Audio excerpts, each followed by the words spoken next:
Ya, masing-masing material. Koefisien rembesan juga dapat dihubungkan dengan sifat-sifat dari cairan yang mengalir dengan persamaan berat jenis volume, mana K adalah berat jenis volume dibagi dengan kekentalan air. Jadi nanti akan berbeda, misalnya berat jenis air tawar dengan air laut. Itu sudah berbeda. Kekentalannya juga itu akan berbeda. Lalu rembesan absolutnya nanti sesuai parameter. Nah, nilai K ini sendiri nanti akan berbeda dari tiap-tiap jenis berat jenis volume air dan juga dari kekentalannya. Jadi selain dipengaruhi oleh material dari tanah itu sendiri, cairan yang mengalir juga itu akan berpengaruh terhadap kecepatan jika cairan yang digunakan berbeda. Jadi selain dari nilai K akibat tanah ini sendiri tadi, sifat dari cairan juga akan mempengaruhi. Nah, ini berat jenis W-nya dan kekentalan airnya. Ini nanti bisa didapat dari lab juga. Apabila jumlah air yang mengalir melalui tanah dalam satu satuan waktu Q, maka Q sama dengan kecepatan dikali luas penampang. Mana bisa juga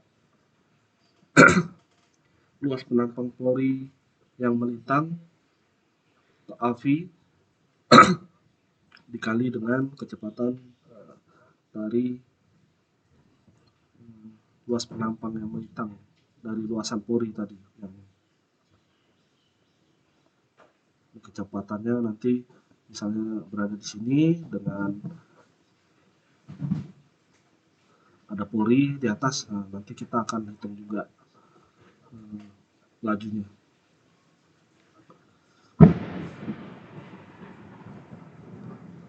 Lalu yang menentukan koefisien rembesan di lab itu ditentukan oleh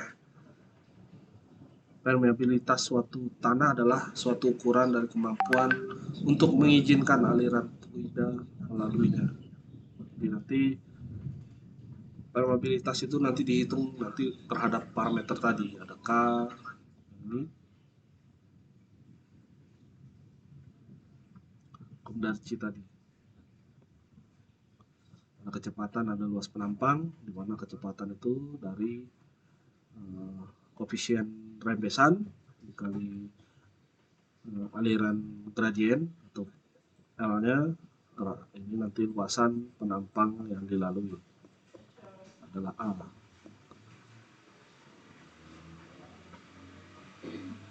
Prosedur untuk melakukan pengukuran langsung dari permeabilitas di lab dilakukan dengan menggunakan alat permeameter dengan menggunakan metode constant head test atau falling head test.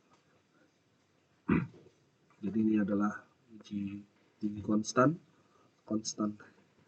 head test, mana derajat permeabilitas ditentukan dengan memberikan tekanan hidrolik yang berbeda pada penampang, contoh tanah yang jenuh atau saturated, dan mengukur besaran aliran air tersebut. Mana uji tinggi konstan itu berdasarkan nilai parameter A, luas penampang, K, koefisien permeabilitas, H adalah tinggi elevasinya tadi, H, L adalah tinggi material sampel kita, K ini tadi yang berdasarkan di halaman sebelumnya, A adalah lebar dari penampang, T adalah waktu laju pergerakan. Pengujian ini diperuntukkan kalau kita gunakan uji tinggi konstan Pengujian ini diperuntukkan pada tanah yang memiliki permeabilitas tinggi dan tanah berbutir seperti pasir. Untuk tes dengan cara constant head test, banyaknya air yang mengalir pada sampel tanah yang ditampung pada gelas ukur. Jadi nanti ini sampel kita masukkan, baru kita isi air.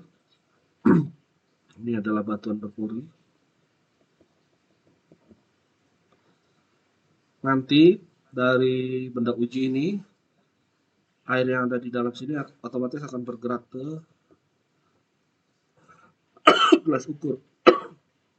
Nah, setelah ini penuh didiamkan, ditunggu beberapa waktu, kita akan mengetahui waktunya direkam dan ketinggian pengisiannya itu diukur. Jadi akan mengetahui kecepatan aliran di dalam wadah sampel tersebut.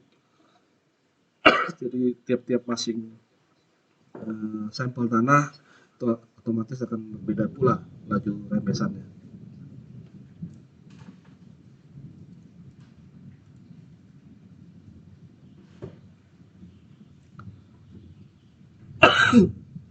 Ini adalah contoh, misalnya kita diketahui saluran dengan lebar 20 meter,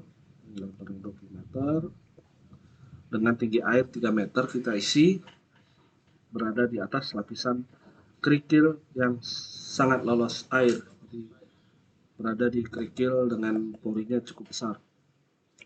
Tebing vertikal saluran dianggap kedap air dan permukaan air dalam saluran tetap. Bila tanah dasar saluran memiliki koefisien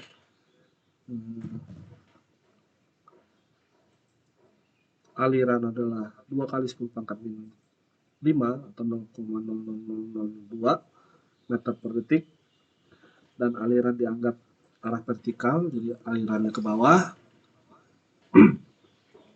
pada satu dimensi, pada pengaliran